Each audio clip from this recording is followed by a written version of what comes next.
হৈছে সমাগত লোকসভা নিৰ্বাচন আৰু লোকসভা নিৰ্বাচনৰ প্ৰাকখনত আমি উপস্থিত হৈছোঁ এই ঐতিহাসিক জাজিমুখৰ জপং গাঁৱত উপস্থিত হৈছোঁ ব্ৰহ্মপুত্ৰ কাষৰীয়া এক অঞ্চল আৰু এইসকলে আচলতে আজি বিগত 40 বছৰ ধৰি তেওঁলোকে মথাৰীৰ ওপৰত জীৱন নিৰ্বাহ কৰিবলগীয়া হৈছে তেওঁলোকৰ স্থায়ী ঠিকনা কোনো নাই আৰু স্থায়ী ঠিকনা নোহোৱাৰ বাবে তেওঁলোক যথেষ্ট সমস্যাৰ সন্মুখীন হৈছে আৰু সেই নিৰ্বাচনৰ প্ৰাকখনত তেওঁলোকে আচলতে যথেষ্ট ক্ষোভ প্ৰকাশ কৰিছে কিয়নো তেওঁলোকৰ যিসকল জনপ্ৰতিনিধিক তেওঁলোকে আশাৰে আচলতে ৰাজপাট দখল কৰাবলৈ পঠিয়াইছিলে আৰু সেইসকল জনপ্ৰতিনিধিৰ আজি 40 বছৰীয়া বঞ্চনাৰ ক্ষোভ তেওঁলোকে প্ৰকাশ কৰিছে মোৰ কেমেৰা সহযোগে কিছু দৃশ্যাংশ দেখুৱাব আচলতে এনেধৰণে তেওঁলোকে যি মথাৰীৰ দাঁতিত আচলতে তেওঁলোকে বসবাস কৰিবলগীয়া হৈছে ব্ৰহ্মপুত্ৰ খহনীয়াত জাহ যোৱা এইসকল লোক আজি বিগত প্ৰায় 40 বছৰ ধৰি মথাৰীত জীৱন নিৰ্বাহ কৰাৰ পিছত তেওঁলোকৰ কিন্তু আজিৰ দিনত যি চৰকাৰী অভিলাষী আঁচনি মিছন বসুন্ধৰা সেই বসুন্ধৰায়ো তেওঁলোকক আচলতে চুব নোৱাৰিলে চৰকাৰী আৱাসগৃহ তেওঁলোকে নেপালে আৰু সকলো পিনে পৰা বঞ্চিত এইসকল ভূমিপুত্ৰ কিন্তু আজিৰ দিনত চৰকাৰে তেওঁলোকৰ সৰলতাৰ সুযোগ লোৱাৰ অভিযোগ কৰিছে আৰু মই পোনে এজন সচেতন যুৱক আছে এই গাঁওখনৰ এজন সচেতন যুৱক আছে প্ৰথম মই প্ৰতিক্ৰিয়া তেওঁৰ পৰা জানিম যে তোমালোকে ভূমিপট্টা পালা নাই নাই ভূমিপট্টা নাই পোৱা ম্যাদী নালাগে একচনীয়া পট্টাই নাই পোৱা পট্টাও নাই আমাৰ একো নাই আমি জাষ্ট এটা অঘৰীৰ দৰে আছোঁ আপোনালোকে দেখিছে অঘৰী যেনেকৈ থাকে তেনেকৈ আমি আছোঁ ENDৰ কাষে বাস কৰি আছোঁ গৰাখহনীয়াৰ পৰা আহি পেলাই তাৰ কাৰণে যিটো চৰকাৰে ভূমিপট্টা প্ৰদান কৰিম বুলি যিটো ভূমিপুত্ৰ মানুহবোৰক সেইটো কাৰণে যিটো চৰকাৰৰ নিয়ম আহিছিলে নিয়মমতে আমি কাম কৰি গৈছিলোঁ কিন্তু কামৰ একো সুফল নেদেখিলোঁ এনে আঁচনিটো উলিয়াইছে কাক দিছে কাক দিয়া নাই আমি গম নাপাওঁ কিন্তু আমি যিহেতু আমাৰ গাঁৱতে 64টা ঘৰ আছে তাৰে কাটচিত এটা নে দুটা পাইছে বুলি শুনিছোঁ কিন্তু এতিয়ালৈকে দেখা নাই বাকী চব বঞ্চিত চৰকাৰে আৰু যিটো PMAY অকল বকি থাকে আমুকে পাইছে দিছে বুলি বকি থাকে কিন্তু আমাৰ ইয়াত যিটো জিঅ'টেকৰ লিষ্টত নামটো আহিও ইয়াত আমাৰ জিঅ'টেক কোন নকৰিলেও আৰু ঘৰো নাপালে PMAY চৰকাৰী ঘৰ এতিয়া ইলেকশ্যন আহিছে ইলেকশ্যনৰ সময়ত আমি এইটোকে চবে আলোচনা কৰিছোঁ আমি ভোট বৰ্জন কৰিম এবাৰ যিহেতু আমি চৰকাৰৰ পৰা আমি একোৱে নাপাওঁ ইয়াৰ ভূমিপুত্ৰ হিচাপে থাকিও আমি একোৱে নাপাওঁ আমিনো কেলে ভোট দিম সেইটো কাৰণে আমি সকলোৱে এবাৰ থিৰাং কৰিছোঁ আলোচনাও কৰিছোঁ আমি এবাৰ ভোট বৰ্জন কৰিম যোনে আহে আমাক যদি ইলেকশ্যনৰ আগত এই কামবোৰ কৰি নিদিয়ে তেতিয়াহ'লে আমি ভোট বৰ্জন কৰিম এবাৰ ভোট নিদিওঁ সাংসদক চিনি পোৱা নাই কোন সাংসদ কোন এনে পোষ্টাৰ ইলেকশ্যন আহিলে পোষ্টাৰ দেখোঁ কোন জানো গম নাপাওঁ কিন্তু চিনি নাপাওঁ যিহেতু সাংসদ তপন কুমাৰ গগৈ পুনৰবাৰ যোৰহাট লোকসভা সমষ্টিত টিকেট পাইছে আৰু পুনৰবাৰ তেওঁ নিৰ্বাচনত অৱতীৰ্ণ হ'ব সেই সাংসদজন তোমালোকৰ অঞ্চলত দেখা নাই আগতে নাই দেখা আপোনাৰ মুখতে তপন গগৈ বুলি গম পাইছোঁ কিন্তু আমি একো গম নাপাওঁ মানুহটো কোন কেনেকুৱা চিনি নাপাওঁ ক'ৰবাত যদি আমি দেখোঁ ৰাস্তাত দেখোঁ সেই যেন সাংসদজন আমাৰ তিয়কৰ এইটো বুলি নাজানো আমি চিনি নাপাওঁ কিছু মহিলা আছে মই তেওঁলোকৰ বাইদেউ ভূমিপট্টা পালে নাই আপোনালোকে নাই পোৱা ঘৰো পোৱা নাই ঘৰো নাপালোঁ জিঅ' টেক্সটো নকৰিলে কেতিয়া কোন আহিছে কি কৰিছে আমি গমেই নাপাওঁ আমাক নজনোৱাই নাজানো আৰু ঘৰো পোৱা নাই সাংসদক চিনি পায় নাই চিনি নাপাওঁ নাম শুনিছে নাই নাম শুনা নাই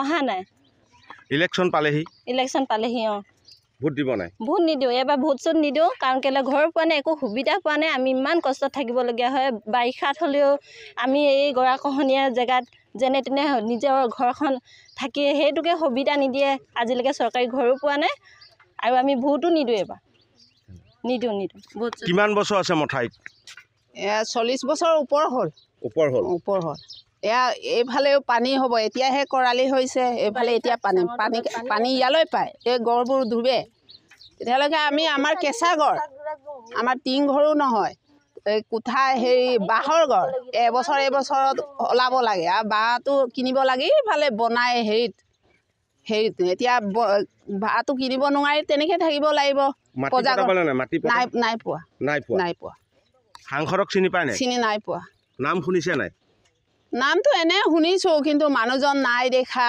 এইফালে অহা নাই আহিলে নাম চিনি পায় নাই কি নাম তপন হেৰি নে কি জানো এনে শুনিছোঁ আৰু এনে মোবাইল চবাইলত দেখিলে কিন্তু মানুহজনক নাই দেখা ক'তবায়ো নাই দেখা মিটিং চিটিঙতো হেৰি কেতিয়াবা যাওঁ তথাপিতো আমি আমাৰ ফালে নাহে মানে নাই ধন্যবাদ জনাইছোঁ। আৰু কিছু লোক আছে, মই তেওঁলোকৰ যাম। মই আপোনাৰ ওচৰলৈ আহিছোঁ।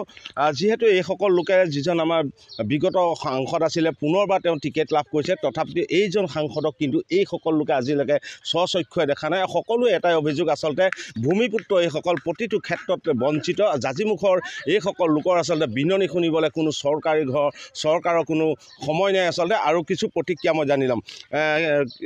ভূমিপট্টা পালে? নাই পোৱা। ঘৰো নাই পোৱা। কিমান বছৰ আছে মঠাইত? আজি 40 বছৰ বেছি হ'ল বুলি ক'ব পাৰি। তেনেকুৱা। সাংসদক চিনি পায়নে? সাংসদক এনেই নাম চিনি পাওঁ, কিন্তু ইয়ালৈ অহা নাই।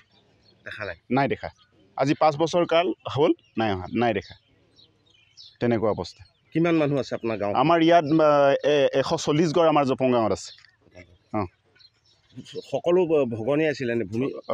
সকলো তেনেকৈ মানে আগত তাত মানে যিটো আছিলে তাত মাটি আছে, যদিও এতিয়া গৰা কহাই শেষ হ'ল। এতিয়া মথাউৰিত আছোঁ। এতিয়া আমাৰ ভূমিপুত্ৰ হিচাপে আমাৰ ইয়াত অহাৰ পৰা আমি এতিয়া মাটি নাই বুলিয়ে ক'ব পাৰি। যিকেইটা বসুন্ধৰা আছিলে, এই বসুন্ধৰাত আমি ধৰক এপ্লাই কৰিছিলোঁ। এপ্লাই কৰাৰ পাছত এতিয়া প্লাট এফেক্টেড এৰিয়া হিচাপে আমাক যিটো মানে পট্টা দিয়াৰ ব্যৱস্থা কৰিছিলে, এই পট্টা দিয়াৰ পৰা আমাক বঞ্চিত কৰি এতিয়ালৈকে আমি একো পোৱা নাই। ধৰক স্কুলীয়া যিটো নেকি জীৱনৰ পৰাও আমি কিছুমান ল'ৰা ছোৱালীক বঞ্চিত কৰিবলগীয়া হৈছে। যিহেতু আমাৰ এই মথাউৰিত গৈ পিনি আমাৰ দলং যিটো মানে দলং আছে, এই দলংখনো আজিলৈকে বনাই দিয়া নাই। তেনে সকলো ফালৰ পৰা বঞ্চিত হোৱাৰ কাৰণে আমি বহুত দুখ অনুভৱ কৰিছোঁ। এইকাৰণে যোৱাবাৰ আমি যিটো ব্যৱস্থা কৰিছিলোঁ, বুট দিয়াৰ ব্যৱস্থা কৰিছিলোঁ, এইবাৰ আমাৰ ৰাইজে যিকোনো ক্ষেত্ৰতে মানে ইয়াত বুট দিয়াৰ ব্যৱস্থাটো সকলো ক্ষেত্ৰৰ পৰাই আমি যিকোনো সুধিব পাৰে। এতিয়া মানুহ গোট খাই আছে, সকলো ক্ষেত্ৰতে এতিয়া বুট দিয়াৰ ব্যৱস্থাটো আমাৰ বঞ্চিত কৰিছে। মানে এইবাৰ বুট বৰ্জন কৰাৰ চেষ্টা কৰিছে আমাৰ। ধন্যবাদ জনাইছোঁ। আৰু এগৰাকী বাইদেউ আছে, মই বাইদেউৰ ওচৰলৈ যাম। বাইদেউ, আপোনাৰ ওচৰলৈ আহিছোঁ। যিহেতু ভূমিপট্টা চৰকাৰী এক অভিলাষী আঁচনি, বসুন্ধৰা আঁচনি, ভূমিহীন লোকসকলক ভূমিপট্টা প্ৰদান কৰি আছে চৰকাৰে, আৰু মুখ্যমন্ত্ৰী ডাঙৰীয়াই নিজে কৰি আহিছে। আৰু আপোনালোকে ভূমিপট্টা নাই পোৱা নেকি? ভূমিপট্টাটো নাই পোৱা। আমি নাই পোৱা। ঘৰ চৰো পোৱা নাই। ঘৰো নাই পোৱা। ঘৰ পাবলৈ মানে জিঅ'টেক কৰিবলৈ মানুহ আহে, লাষ্টৰ দিনাখন ডিউটিবিলাক কৰিবলৈ আহিব। ধৰা হওক 1-2 ঘৰ কৰিব, গুচি যাব, তাৰ পৰা টাইমটোৱে শেষ। তেনেকৈ মানুহবিলাক অসুবিধাত পেলাই থৈ গুচি গৈছে। কি সমস্যা হয়? যিহেতু পট্টা নাথাকিলে বহুত ধৰণৰ সমস্যা হয়। পট্টা নাথাকিলেতো ল'ৰা ছোৱালীৰ লাইফটোৱে এতিয়া নচলা নিচিনা হৈছে। স্কুলৰ জীৱনটো আজিকালি মাটি পট্টাটোতো লাগিবই। কিবা এটা ইনকাম চাৰ্টিফিকেট কৰিবলৈতো লাগিবই। বসুন্ধৰা আঁচনিৰ পৰা এইবিলাক চব বঞ্চিত কৰাইছে। সেইকাৰণে ইলেকশ্যনৰ আগত এইবিলাক কিবা এটা উপায় নিদিলে চৰকাৰে, মানুহবিলাক মানে ভোট দিয়াটো ইমান সম্ভৱ নহয়। স্কলাৰশ্বিপ পাইছে জানো? স্কলাৰশ্বিপ ক'ত পাবনো? মাটি পট্টা থাকিলে সেই স্কলাৰশ্বিপ ফিল আপ কৰিব পাৰিব। মাটি পট্টাই যদি বসুন্ধৰা আঁচনিৰ পৰা বঞ্চিত হৈ থাকে, স্কলাৰশ্বিপ কেনেকৈ ল'ৰা ছোৱালী স্কুলীয়া জীৱনটো কেনেকৈ সুবিধা এটা পোৱাৰ যোগ্য থাকিব? ধন্যবাদ জনাইছোঁ। আপুনি কিমান বছৰ মঠাইত আছে? এতিয়া হ'ল নেকি 40 বছৰ। 40 বছৰ। 40 বছৰ হ'ল পায়। ভূমিপট্টা নাই পোৱা? ভূমিপট্টা নাই পোৱা। ঘৰ নাই পোৱা? ঘৰ পোৱা নাই। সাংসদক চিনি পায় নাই? নাই, চিনি নাপাওঁ। নাপায়? নাম শুনিছে নাই? নামটো শুনিছোঁ, চিনি নাপাওঁ। কি নাম? জানো কি নাম জানো। নামটো শুনে? সংকেত কি আছিলে? তপন কুমাৰ গগৈ। তপন গগৈ কুমাৰ। আমি নাজানো, চিনি নাপায়। এই এইসকল আছিলে সহজ সৰল ভূমিপুত্ৰ জাজিমুখৰ গৰাখহনীয়াৰ কবলত পৰি তেওঁলোকে মথাউৰিত আশ্ৰয় ল'বলগীয়া হৈছিলে। বিগত 40 বছৰ এওঁলোকে মথাউৰিৰ ওপৰত জীৱন নিৰ্বাহ কৰিবলগীয়া হৈছে আৰু সকলো ক্ষেত্ৰৰ পৰা বঞ্চিত এই সহজ সৰল লোকসকলক আচলতে ৰাজনৈতিক টোপ দি তেওঁলোকে আচলতে ভোট বেংক হিচাপে ব্যৱহাৰ কৰি আহিছে। তাৰ পৰিণতিত কিন্তু এইসকল লোকে আজি পৰ্যন্ত চৰকাৰী আঁচনি কিন্তু তেওঁলোকে ভোগ কৰিবলৈ পোৱা নাই। আৰু এইবাৰ এইলোকে সংকল্পবদ্ধ হৈছে যে যেতিয়ালৈকে আচলতে এইসকল লোকৰ ভূমিপট্টা প্ৰদান নকৰে, প্ৰধানকৈ ভূমিপট্টা প্ৰদান নকৰে, ভূমি নিদিয়ে, তেতিয়ালৈকে কিন্তু এইসকল লোকে যি সমাগত লোকসভা নিৰ্বাচন, সেই লোকসভা নিৰ্বাচনৰ বৰ্জনৰ কিন্তু হুংকাৰ